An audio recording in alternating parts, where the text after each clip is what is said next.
What are you doing? Keeping quiet for the next 5 minutes because we're recording right now. I'm testing out the equipment that we need to have. Mm-hmm.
All right, final check. Can you hear me?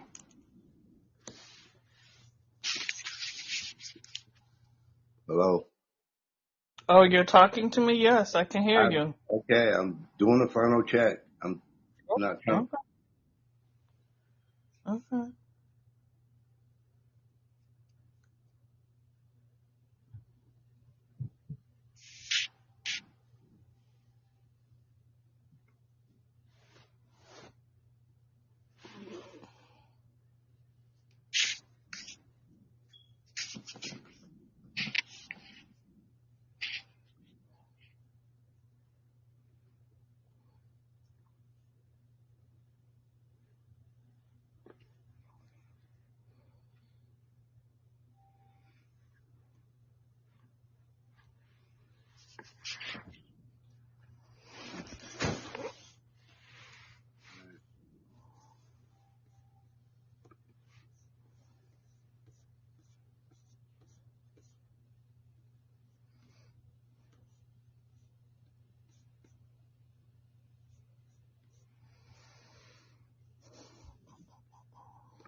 What's up? What's up? This is your boy Dre from the Bay. And as usual, I got Rebecca Blue in the Bay, and this is Sporting a Smile. How you doing tonight? Are you talking to me? No, I'm talking to you. Yes, I'm talking to you. How you doing? You my co-host, right? Of course I'm talking to Yeah, you. I'm Who else, doing who else, okay. who else is going to answer? There's two people on here. Who else is Max. going to answer? Either Max could answer. You never know. Max ain't going to answer me. Max is knocked out by his bed. Okay. Yeah, okay. I said What's I'm up? good. Not much. Not Not much. not much. How was your day today? Interesting. I'm glad. I'll say this much though. I'm glad the work part of it is over, or the hard work part. Now I'm Okay. second job. Okay. Okay. Well, that's good, I guess. I guess. Hmm. Yeah, my day was all right. I think I got a new second job because this being one of my jobs. Um, yeah, I think I got a new second job.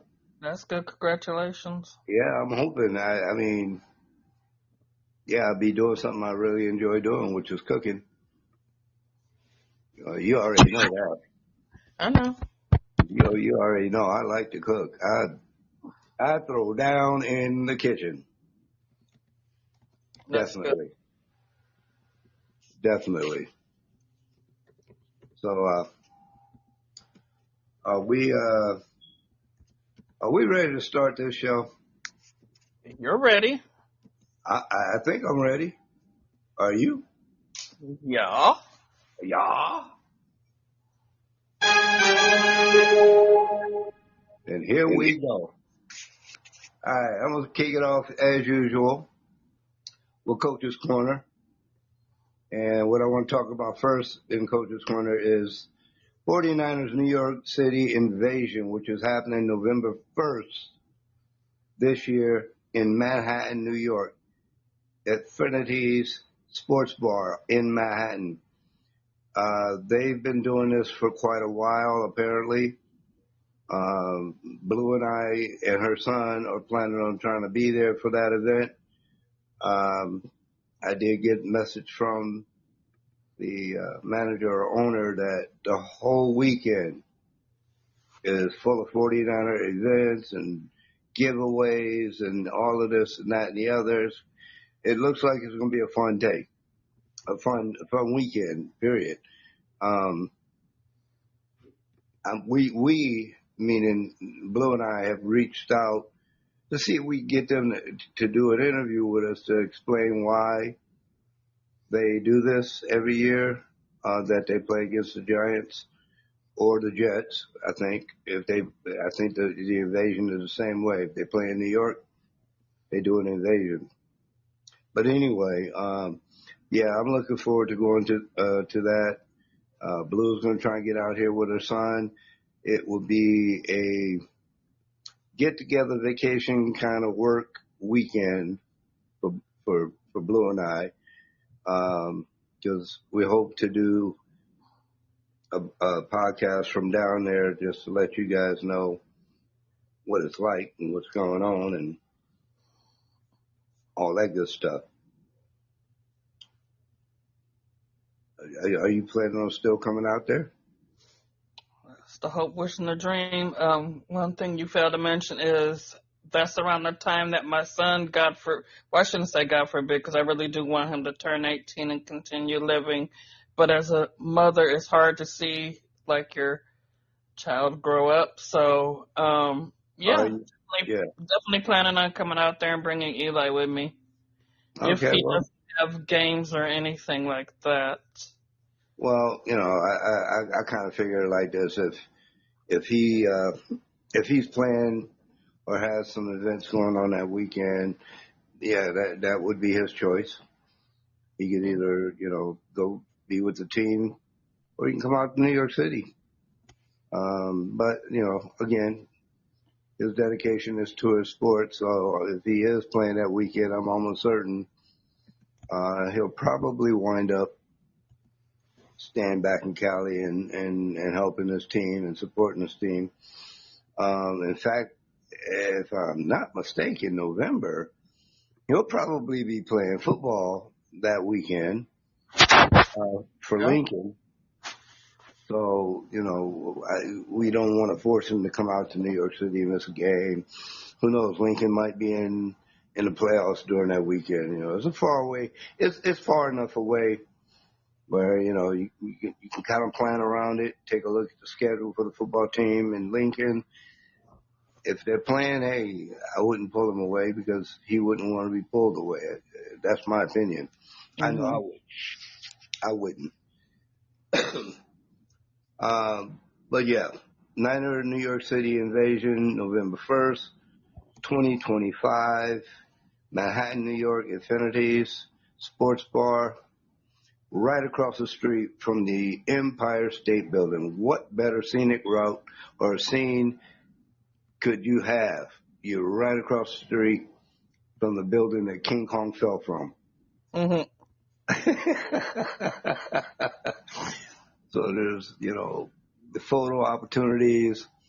I'm not sure who's going to listen to this once we publish it, but if you can get out there, like I said, I heard from the owners and the managers, and it's a complete weekend event. It's not just the day of the game, which is what I thought it was, but it's an entire weekend of 49er invasion events.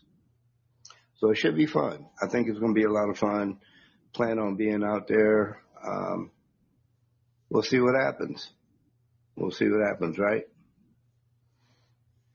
Yep.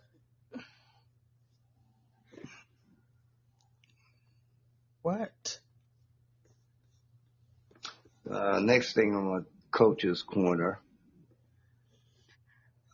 Some soccer information for young players, even some of your older players. You guys that are, maybe just beginning the game or been playing but can't quite get the ball skills going. Okay, well, here's a tip I used to do when I played, and I learned this from a segment in Pelé's autobiography, his autobiography. Well, it wasn't an autobiography. It was more or less a book written about him.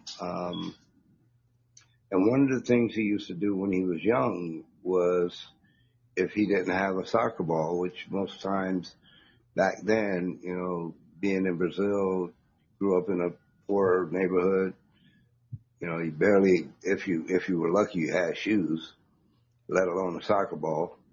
But one of the things he used to work on his skills with was he would roll up a bunch of pairs of socks. And eventually, as he got better and better, started playing soccer at a very young age and getting paid for it, he eventually, yes, bought a soccer ball, but what he used to practice with was a tennis ball. Now, if you ever watch Brazilian football players, soccer players for Americans, if you ever watch those guys, you notice that they have some of the best ball skills on the planet.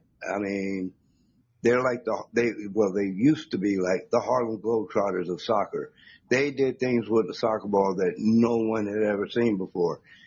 I wish they'd get back to that. I really do. It was a beautiful thing to see. But he used to practice with a tennis ball. I mean, if you can control a tennis ball on your foot, bounce it off your head, bounce it off your shoulder, catch it back on your foot, bounce it back up, transfer it to the other foot. Now, think about the size of a tennis ball. Now, think about the size of a soccer ball. If you're controlling a tennis ball with that kind of skill where you can bounce it off your head, bounce it off your shoulder, imagine a soccer ball. That's like, I mean, wow. It's like juggling a ping pong ball as opposed to bowling balls. You can't miss a bowling ball. You can miss a ping pong ball. You wouldn't want to juggle a bowling ball on your head. Exactly. That's my point. So you juggle with the ping pong balls. You get that perfected. You're not going to drop a bowling ball. It's just not going to happen because you got that coordination, that skill, that speed, that you got that. You've got that. So what he used to do, and he didn't show it a lot when he played in games, but practicing with the tennis ball gave him the ball skills to dribble the ball. For those of you that don't know what dribble is, that's where you move the ball between your feet while you're running. Okay. It's called dribbling the ball. But he used to dribble the ball with such skill. If you could dribble a tennis ball in and out of people's legs or around people, a soccer ball is going to be super easy. So what my point is this. Anybody that may listen to this podcast tonight, if you are looking to find a way to build up your skills, get yourself a tennis ball. Get yourself a tennis ball and begin with just dribbling, because that's what I did. I did it for a little while just to see if it actually worked. It does. I used to dribble around my house with a tennis ball. My mom and dad used to get mad at me, but I would have got mad at you. I used to dribble a tennis ball around the house, and it actually did improve my skills as a forward goal scorer. For those that don't know what a forward is, that's the person that is designated to be a goal scorer. But anybody on the soccer field can score, even a goalkeeper. But anyway, yeah, it does develop your skills, coordination, and speed. So if you are looking for a way to better your ball handling skills, get yourself a tennis ball. Eventually move from a tennis ball to a softball. You can go from a softball to a volleyball. Volleyballs are smaller than soccer balls, believe it or not. But yeah, if you can start controlling the volleyball, and then you move up to the soccer ball, you should be good to go. You should really be good to go. It's a great, great skill builder. So that's the Coach's Corner number 2. I got one more. This isn't really. It's not really, a coaching thing, but I want to put this out for anybody. And I know anybody in the Bay Area that might listen to this podcast, the 49ers, which I really don't have much to say about them, but what I do have to say, training camp starts next week. And if you would like to go out and watch them practice, tickets begin on Saturday. Well, they go on sale Wednesday the 16th, starting at 10 o'clock. And let me tell you, when I used to go out to the practice facility and watch training camp, you might want to get there early. You might want to start setting up your Ticketmaster about 30 minutes early, because the tickets go so fast you wouldn't believe it. So yeah, the public general public goes on sale Wednesday the 16th. If you're a season ticket holder, you get the pre-sale, so you can go in the day before, starting at 1 o'clock on Tuesday the 15th. That's if you're a season ticket holder, Going at 1 o'clock on the 15th, grab your tickets. It's a lot of fun. It's a great way to get out, watch the 49ers at practice, bring the family, make it a day. Not barbecue, but, get some hot dogs and some hamburgers or whatever. It's just a fun day. And you actually are closer to the players than you might imagine. Imagine yourself sitting in a high school stadium and you're sitting, between the track field, the track and the players. That's how close you are. You're not sitting like you're not sitting at an NFL stadium where you're not even able to call a name and they can barely hear you. No, you're that close where you can actually call out somebody's name and they can actually hear you. You're that close. You're that close.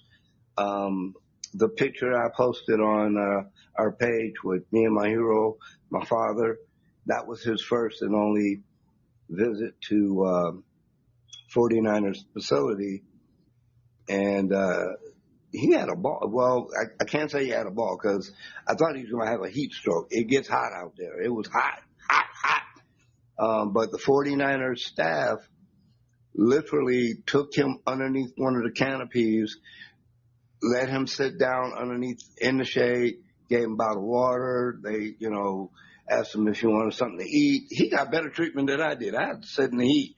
I had to sit on the sideline. He over there at the end zone where all the players come in and go out. He's sitting under the canopy like a king, drinking cold water, eating some grapes or whatever. He's they treated him well. But yeah, it's a fun event. I think it lasts about a week. No, actually, it's longer than that. The open practice dates are in July are 23rd, 24th, 25th, 26th, 27th, 28th, and 29th. In August, they've got 5 more in August, which is the 4th, the 5th, 7th, 11th, and 12th. The gates open up at 9 o'clock, so you want to be there by at least 8. Practice starts at 10:15. They're done by 12:15. Then they come back to, it's closed practice after that. But if you want to watch them practice, grab some autographs, talk to the players, be there by 8 o'clock when the gates open at 9. Practice starts at 10:15 and it ends at 12:15. They do come back about 1:30, 2 o'clock, but that's closed to the public. But anyway, it's a fun family event, man. Get out there, you guys. I wish I was there right now. Unfortunately, I'm stuck in New York. But if you're out there, I'm sorry, what? I said that's where you want to be. So no, it's not where I want to be. This is just where I happen to be. This is not where I want to be. This just happens to be where I am. Yeah. So move it along. Yeah. So anyway, Valkyries. What you got? Valkyries. Wow. So they're doing well. They had a 9 a.m. game the other day, which really sucked. Well, I won't say it sucked. I mean, wait. No, I gotta agree with you on that. That was absolutely diabolical. It was, that's a good word for it because I was going to say something else. But no, that is absolutely wrong, in my opinion. WNBA did that on purpose. I think it's because they were playing, what's her name, Caitlin Clark and her Fever.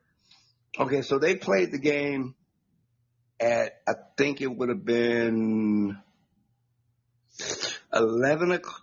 Yeah, probably 11 o'clock in wherever they're from, and 9 o'clock in the morning on the Pacific side. So 9 o'clock in the morning in San Francisco, 11, maybe 12. No, it wouldn't have been 12 o'clock. It would have been 11 o'clock. 11 o'clock out here. Even the people on the East Coast missed that game. But I don't understand that. I don't get it. Can I do what I do? Yeah, go ahead. I just want to interject. Yeah, but anyways, we'll get into that more in a minute. But yeah, I have to take a bio break. But Veronica Burton was I guess you could say, the star of that game.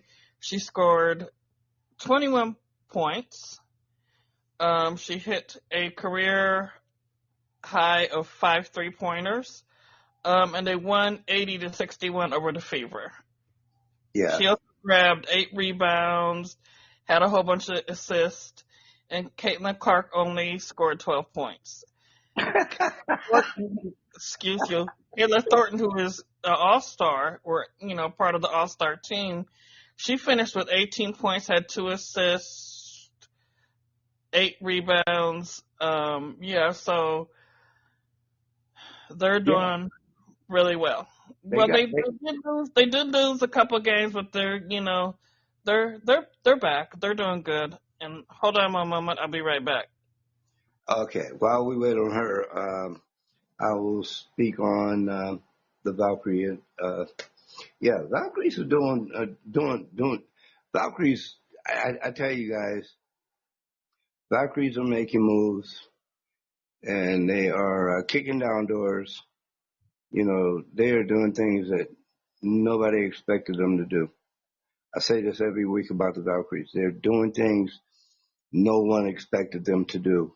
The only people that expected them to do what they're doing are the Valkyries. They knew coming into this season they were not going to lay down and be one of those first year teams that, win 2 games and at the end of the season, um, oh yeah, we'll be back next year stronger and better. No, they are the Valkyries. I gotta give them a hand. I,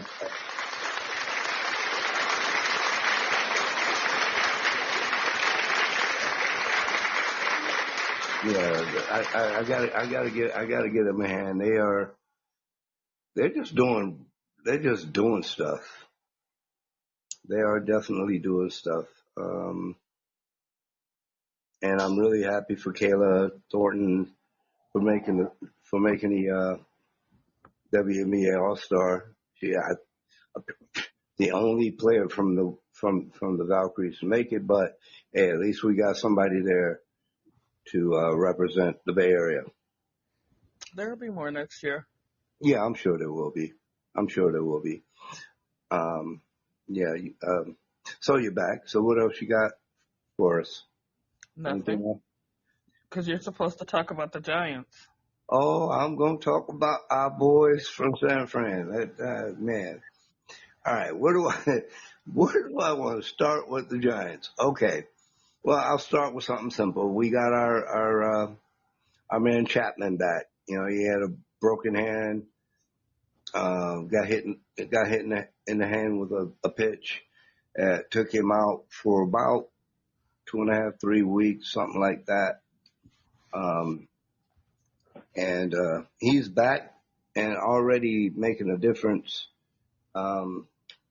I don't really have any stats on what he's done in the last few games that we played. He won a couple of games for us. Maybe it re-energized the team, like how we talked about last week. They appeared to be in a slump. So they were able to, what did they have, like a 3-game winning streak? Yeah, and then that went to, well, this past 10 games, they were 6-4. 6-4. They could have. Okay, I'm not gonna go there. I will go there in a moment, but right now we're talking about Chapman. But yeah, the Chapman's back. He's done well. Came back on fire. I think he slapped a home run his first or second game back, which helped the Giants win a game or two. But anyway, it's really good to have him back. One of the most exciting things that happened last week with the Giants, if you haven't watched it or if you didn't watch it, if you haven't seen it, Bailey's in the park home run. Now, that's 2 in the park home runs that the Giants have had this year. The first coming from, his name, I do this every week. I forget about a player's name. But anyway, doesn't matter. If you've seen it, you've seen it. If you didn't, you didn't. Look it up. But Bailey slapped a ball that everybody thought was going out the park. It dipped a little bit. It hit the brick wall out in right center field, bounced off the wall, ran away from the fielder, 2-run score. Now the game is tied, but nope. Bailey said, nope, nope, nope. I'm going. The third base coach said, keep on running, keep on running, keep on running. Mhm. Yeah, the outfield throw to the infield was off the mark. The man that cut it off, he tried to turn, throw it. It was way off the mark. By the time that ball got to home plate, Bailey was being doused. They took his jersey off. They beat him up. It was an in the park walk-off home run. Second one this year for the Giants. He, in my opinion, and I think any Giants fans that might listen to this podcast, he was due for a good at bat. He was due for a home run or at least something to get his bats going. You know, it's just like he had been struggling, striking out, fly balls, you know, ground balls, not really hitting the ball well. That hit, and I watched it. I watched it several times. I watched it live. That was a great hit. That was a great hit, and I felt good for him, as well as, of course, the Giants because they won the game with a walk-off. But yeah, I applaud him. Bailey deserved it. Yeah, I think that will help him get his bat back. I think his hitting game will come up from that. They, like I said earlier, they went on a win streak. They got cut in half a little bit here and there, but the last 10 games they were 6-10. So they won 6 out of 10 games, 6-4 in the last 10. Not bad, not bad. Now I'm going to tell you this. In my opinion, we should have been possibly 8-10 in that run. And I'll tell you why we were not. His name is Verlander. Now you and I talked about him, right? And I sent you a reel today. Yeah, and I looked at that and I was like, why? Why? I am not trying to take anything away from the man. At one point, he was a really good pitcher. Really good pitcher. But he's in his upper 30s, I think, maybe early 40s. I'm not sure. But his speed and velocity and he just it's not there anymore. So yesterday It was embarrassing. it was more than embarrassing. Yeah, you're right. It was embarrassing. That was a disgrace. And like I was telling you when we were talking on the phone, I told you I was about to watch the Giants game. As soon as I saw who was on the mound, the first things out of my mouth were, okay, here we go again. And sure enough, there we went again. 13-0. And he gave up 5 of the 13. It's bad. Now here's what really got me. Okay. The Giants were unable to, they might have been able to, but they chose not to use a lot of their bullpen because, I mean, at this point, the game's over with. Mm-hmm. So who did they put on the mound? Their right fielder. Mm. Their right fielder, Mike Yastrzemski. He's a right fielder. And I got to tell you, it was really funny to see him out on the mound because he looked like a little league coach. He looked like a little league coach pitching to his kids, trying to teach them how to swing at the ball. I mean, the ball was moving at maybe 12 miles an hour as opposed to like 98, you know, like real pitchers. But that's how bad it got. That, you know, they didn't want to use a bullpen to try and salvage the game. There was no salvaging that game. There was none. So they put Yastrzemski out there. He pitched, I think, one inning, maybe an inning and a half. But when I saw him on the mound, I went, "Wow, this is really, really bad. This is really, really bad." And this coming 2 days before we face the Dodgers, our number one nemesis, our sworn enemy, the team we love to hate. Fortunately for us, the Dodgers have been on a losing streak. I didn't check to see what they did today if they played, but they've been on a losing streak. I think they lost like 4 or 5 in a row during our 10-game run. I think in their 10-game run, like I said, I think they lost 5 in a row or something like that. They went on a losing streak. So hopefully tomorrow, when the series starts right there in San Francisco, I wish I could be there for it. Hopefully that losing streak continues for the Dodgers and we pick up where we left off with the wins. I'm looking forward to that series.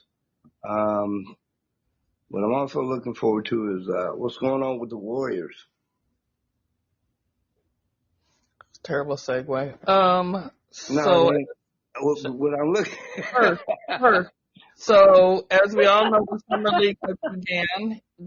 We had some games Saturday, some games Sunday, and I think the last set of games out here on Tuesday. So what we can tell so far is I'd like to say Will Richard, just to sound fancy.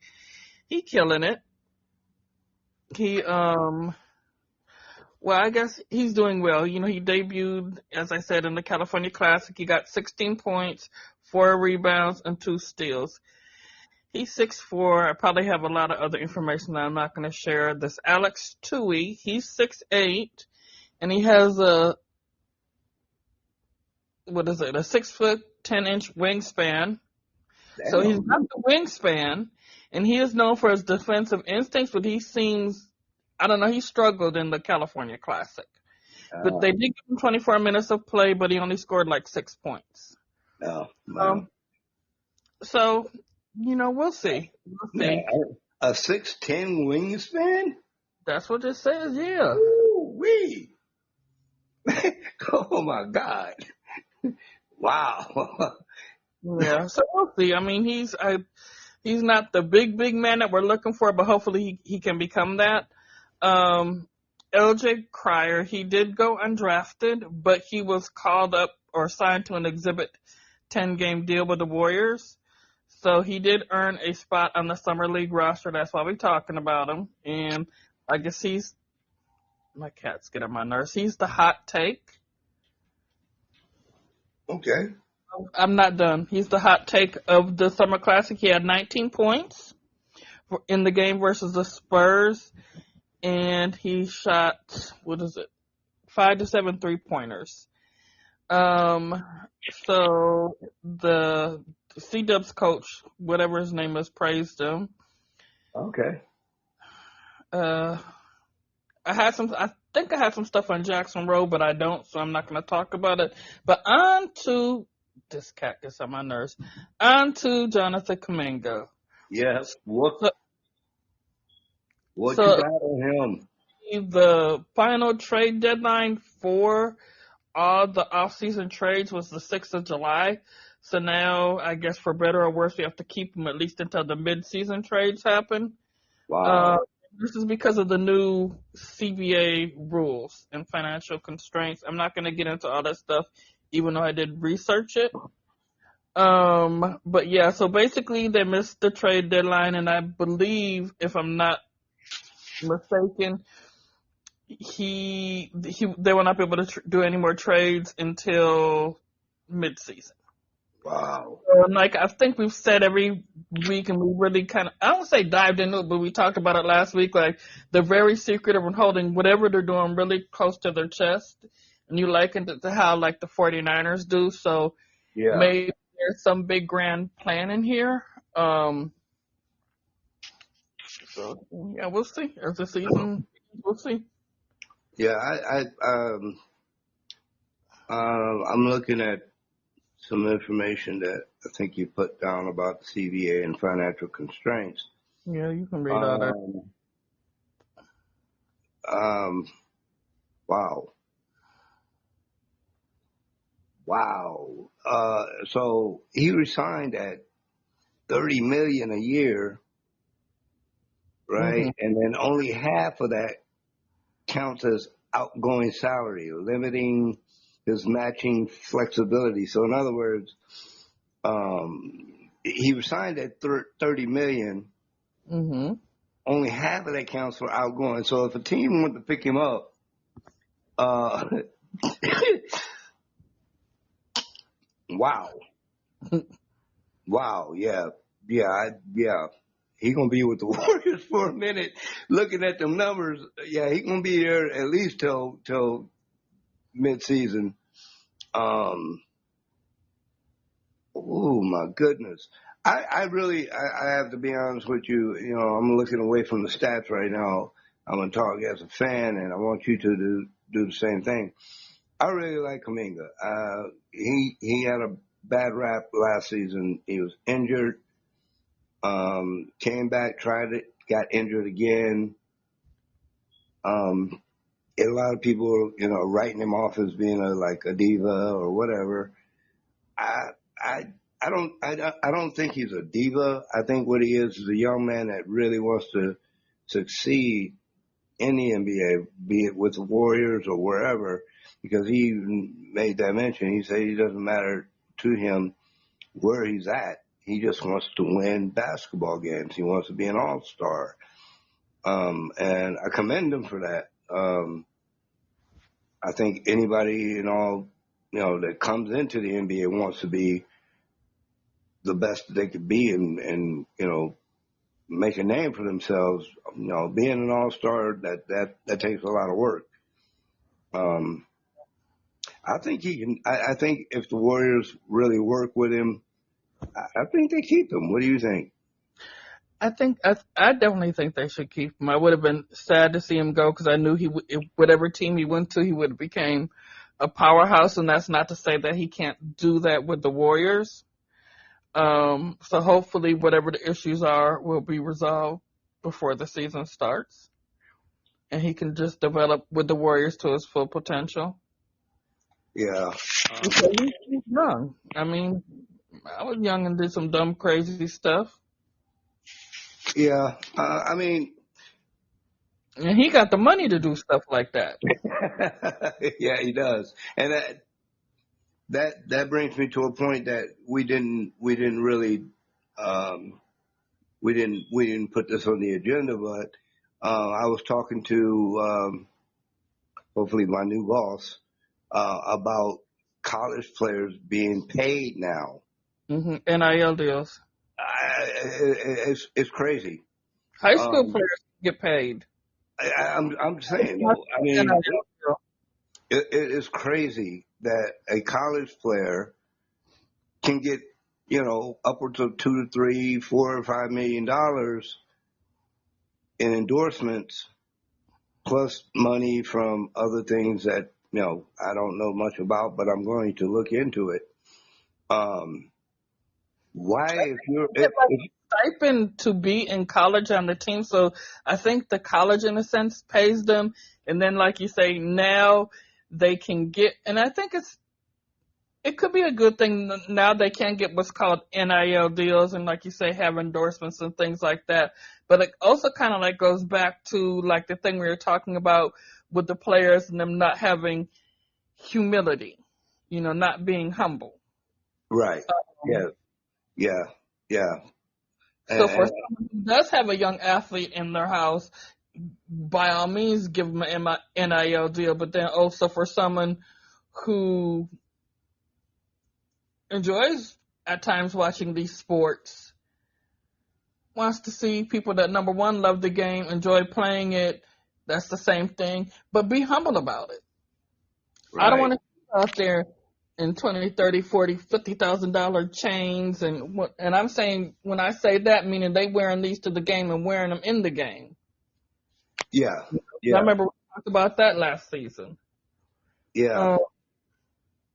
But I'm sorry, I hijacked your point. Go ahead. No. It's all good. I mean, I'm just my point was that now that college players are being paid, you know, and can get contracts from endorsements, I think that's really going to affect professional sports all around because as a college athlete, you know, I'm getting endorsements.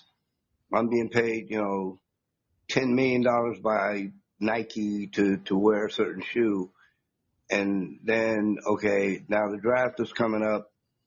You want to give me $6 million contract to play ball, but I'm getting 10 million just to wear a pair of shoes.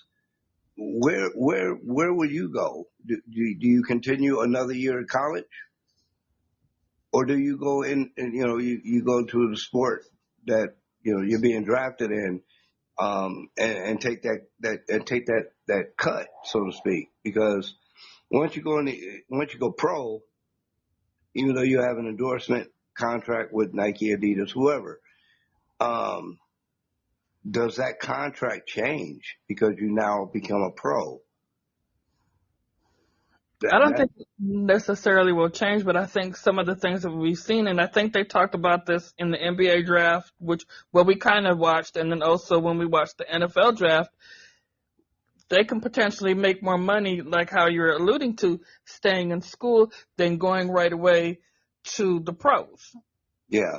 They have to figure that out. Do I fulfill this lifelong dream that I've had and go pro? Or do I stay in school and continue to get this money? Well, my thought would be, okay, I'm gonna stay in school. I'm gonna grab this money while I can because if I don't get drafted, I've got backup money. Mm-hmm. Not only do I have backup money, but I have an education, so I have a career I can go into. You see what I'm saying? And I think maybe that was the whole point of you know paying college ball players and athletes is that you know you give them a certain amount of money while they're in college and playing sports, and if something like I said, something happens and they don't get drafted or they injure themselves, they have a career ending injury while Mm-hmm. in college. Well, you've got that backup money. You got your nest egg from the Mm-hmm. endorsements. And that's not to say that a company will just automatically, kill the contract because you're no longer playing the sport. I mean, they may keep you on as an endorser for their shoe or shirt or whatever. But yeah, I mean, it's a tricky situation. It can go a lot of different ways, and it's early in the stages of this whole thing, and we'll see what happens. I want to see. I want to see where it goes. I really do. I want to see what athletes, let's say next season, NBA, NFL, baseball, hockey. Yeah, I want to see. I want to see if it actually makes a difference in the draft picks. How many of the players actually say no, I'm going to stay in school, or how many of them are going to come out early, or do their senior year and then add Yeah. that. Yeah, you know what I mean? Mm-hmm. I think it's a double-edged sword. Like for me, and I'll wrap my point up unless you have something else to say. For me, as a mother, because I've always told my son ever since he started playing sports, bring me that degree. And I kind of like instilled it into him, but now he just has his eye focused on the prize. But also, you think, do I stay an extra year in school, like how you're saying, play this sport, get injured, and then maybe have like a career-ending injury, or do I transition over to the pros? And so it's a double-edged sword, But I would say just do what you feel is best for you. Yeah, yeah. It really does boil down to that. It boils down to the fact of the player, the athlete. Do you want to go pro or do you want to stay in school?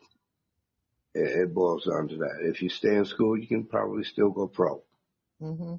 unless, God forbid, you have an injury that kills a career. But I think, yeah, if I were in this age and time and in college, and I realized, yeah, I can start getting paid and stay in school. I'm gonna get paid and stay in school, play the sport that I love. Hmm. Then, actually, in my opinion, if you decide in your senior year, your last year, do you really even want to go pro? I mean, you got all this money already. Do you really think you need to go pro? I mean, if you really want to highlight yourself, yeah, go pro. But if you're going into the pro league just for the money, you got you got a big question to answer yourself. You got to answer to yourself on that one. So anyway, yeah, we'll continue that one, down the line and see how it goes. You've got Jägermeister Cup. I'm not really going to talk about that. I'm going to talk. Well, I really didn't prepare that well. Well, I mean, Well, the the Jägermeister, Jägermeister Cup, like how I shared last week, was the cup that the Oakland Roots are playing in. yeah, Um, they didn't they won this last time we watched them, correct? Yeah, yeah, they yeah. they won. Very exciting. Uh, so I think when I looked, I took the stat down, but they were 10th, so I don't know if they moved up or not. Mm, But one thing that I found really interesting is that they are owned by a couple of notable players. I mean, not players, but people in the Bay, like GP2, Antonio Davis, Keaton Sneak. So there's plenty more owners than that, yeah, but and they also stand on social justice. So they have this team, they generate this income from having the team, and then they donate it back to the community. that's awesome. I like that. And I did kind of like put a little blurb together on our Facebook page in regards to the Oakland Roots, and it seems like a really fun time. So hopefully, when you come out here one of these times, we can go to the game. Yeah, I would Women, love to. I would love to take you to Oakland Roots game. it looks like it's a straight vibe, which is all we do in California is vibe, Yeah, unlike it, other it, places. But the women are killing it, not only nationally, which we probably won't get into tonight in the interest of time, but also the Oakland Soul, which is their sister team. They're in like second place in the U.S. Women's League, so I think yeah, that's really awesome as well. yeah. I would not have expected that, but Do I'm great things. happy for him. I'm glad for him. I really am. That's keep on doing what you're doing. I mean, I haven't watched the game yet for the Oakland Soul. I will try and find um, a game in which I can watch here in New York. Uh, but I will find a game that I can watch. And I look forward to seeing them. Again, I have not watched them play, but for them to be in second place in their, I guess it would be conference or division in the USWL, that's saying a lot. That's saying a lot. That really is saying a lot. Um, I wish both teams, Roots and Soul, a lot of luck this year, and I hope they can move forward. I mean, the Roots you said were in the 10th spot in the Yeah, standings, and but they might have moved up. That was, normally what I do is I'll go and I'll start like let's say Friday, Saturday, start looking for stuff for the next week. So sorry about that. it's all right. So yeah. So that was probably like last week, but I think after I put that they were in the 10th spot, they won the game that we watched last week. So I don't know if that moved them up or not. Because we've watched a couple games with them now. Yeah, yeah. They may have moved up. I think I don't think they're going to stay in that spot for the remainder of the season. So we'll take a look at it and see how they're doing, and hopefully next week when we do our show, that double digit becomes a single. Exactly. Maybe seventh, sixth place. Just keep moving up the ladder. And speaking about soccer, if you guys who are listening to the podcast after we've published it, the Gold Cup, Mexico and USA. Now you had a question on this for me. Mexico. I'm gonna put this out here before I answer your question. Mexico played a very smart game. I didn't mean to curse. They played a smart game. The U.S. played their typical game. There was no cohesion. There was no ball movement. Nobody was moving into open space. Mexico deserved to win that game. I'm just going to lay it out like that. They deserved to win. Congratulations to Mexico. Now, your question to me on this subject was, has the game changed since I played? The game has changed dramatically. When I played, you played the game because you loved it. Mm-hmm. You played the game to win. You respected your opponent, but at the same time, you want to beat your opponent. That was the whole point of getting on the pitch was to win the match. Mm-hmm. Now, nowadays, you got these players that are crybabies. Excuse me. Crybabies. I'm going to call them that, and I'm going to call them all out. Any and all soccer players worldwide, if you kick a blade of grass and you fall over like somebody shot you in your butt, you need to stop. That flopping, the flops started, I think, it had to be the 80s. You could run by a guy who had the ball, run past him, even go for the ball. He gonna fall over and make the referee think you just kicked him in the ding ding. Okay? This flop stuff, that's where LeBron got it from. Flopping is disgraceful. It's disgraceful.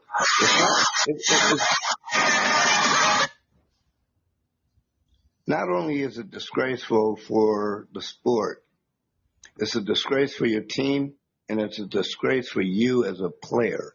If you feel like you have to fake an injury just to get a free kick, a penalty, a corner, whatever the case may be, if you think you have to fake an injury or fake getting hurt, kicked, punched, elbowed, whatever, you shouldn't even be on the pitch. You should not even be out there. I think also the reason why I posed that question, because we watched soccer, because, like I told you, that's not really my thing. It's becoming my thing, but it goes back to when we watched the Brazil versus, what was it, Argentina? Yes. It just seems like, from listening to some of your commentary, the style of play has changed. The players are not as hungry as they used to be, because I remember you were saying the Brazil team back in the day is, that the team that they had now is nothing like how that style of playing back then. Yeah, exactly. And that's when I was, even me, when I was started watching this, and I think before we even really started talking, or you started saying the things you said, I kind of picked up on some things. Yeah. And then you started mentioning how they're just standing around, and yeah. Yeah. So yeah, the game has changed. It has changed a lot since I played, and it's kind of a sad. It's really sad. It's sad. But congratulations to Mexico, USA. I really hope that Do at better. some point, I really hope at some point they figure this game out. I really do. I'd love to see the United States be competitive um, in the World Cup. Shout Um, out to the women's team though. oh, the women's team is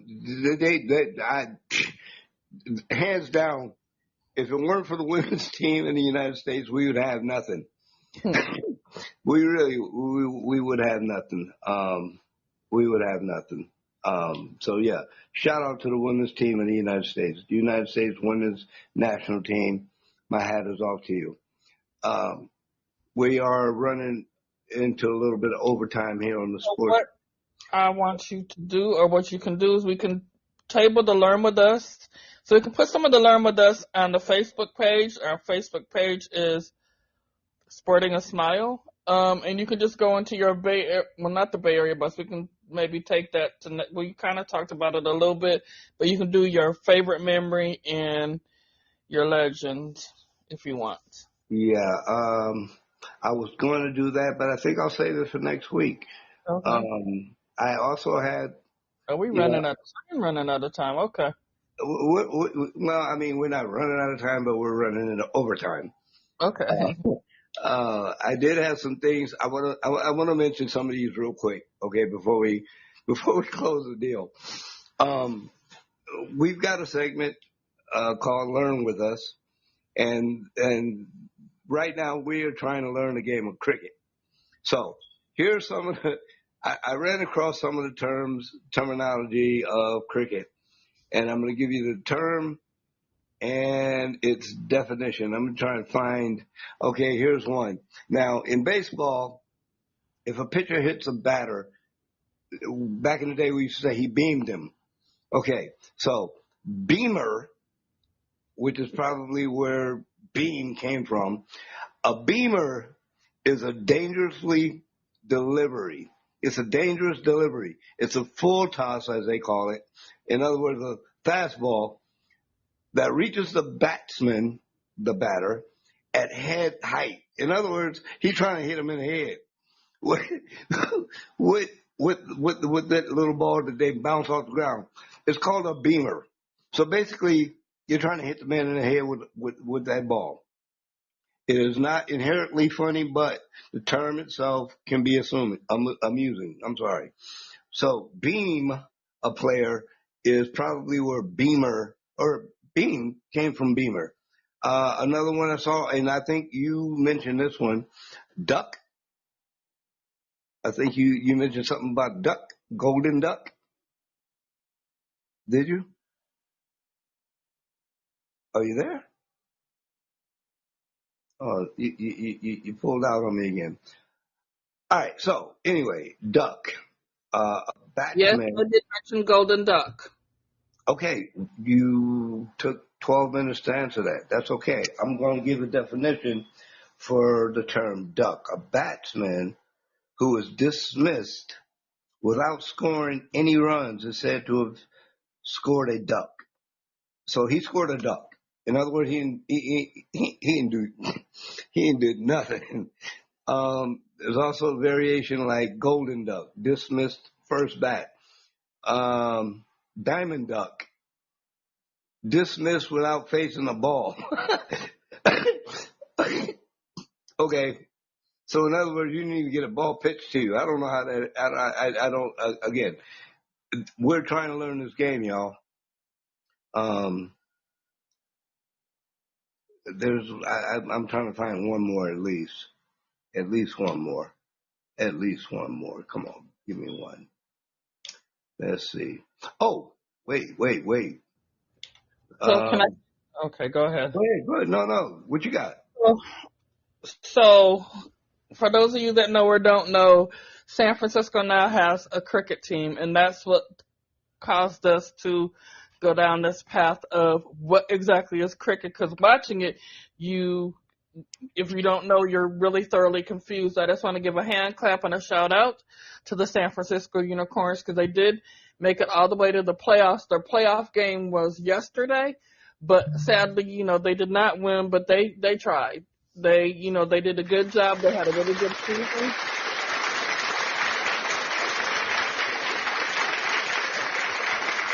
I didn't mean to cut you off with the hand clap, but yes, they deserve. Kudos to them, and we can They deserve a hand clap.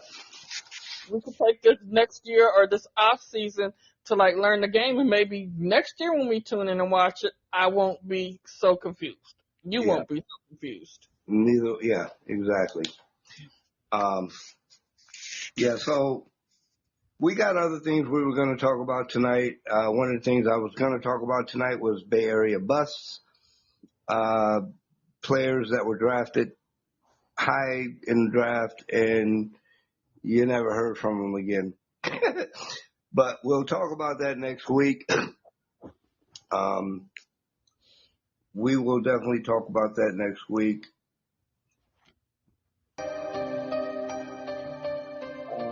Well, thank everybody.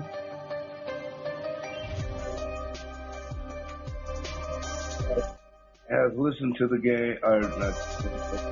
Sorry. Oh my God, anyway, I tried to get the music to work. It's not going to work. I'm not going to worry about it.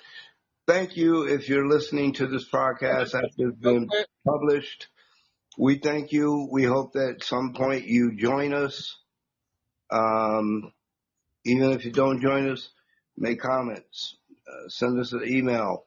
So, with that being said, we now have a email address, sportingasmilepodcast@gmail.com. We have a Facebook page, Sporting a Smile. I'm getting the LinkedIn together. It's going to be under Sporting a Smile. And at some point in time, we will have a Instagram page. So keep your eyes open for it. Yeah. So we're working hard. We're trying to make this happen. I mean, it's happening. I mean, I enjoy doing this. Like how we say, I enjoy doing it with you. I'm getting to learn how to love sports. I'm learning how to love sports and watch them constantly. I've been doing it for a whole year now. It never ends. Yeah. Excited for, football season to start. Excited, especially for college football season to start.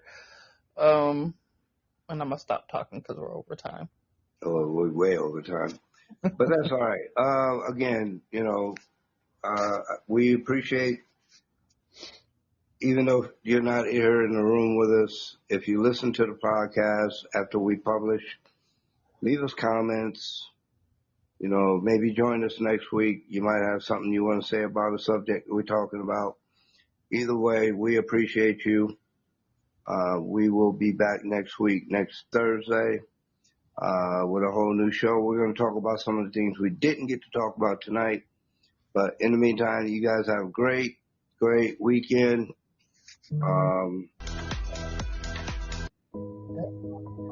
We appreciate you. And I hope you appreciate us. We will talk to you next week. I am Dre from the Bay, and that is Rebecca Blue in the Bay. This is Sporting a Smile. You guys have a great weekend.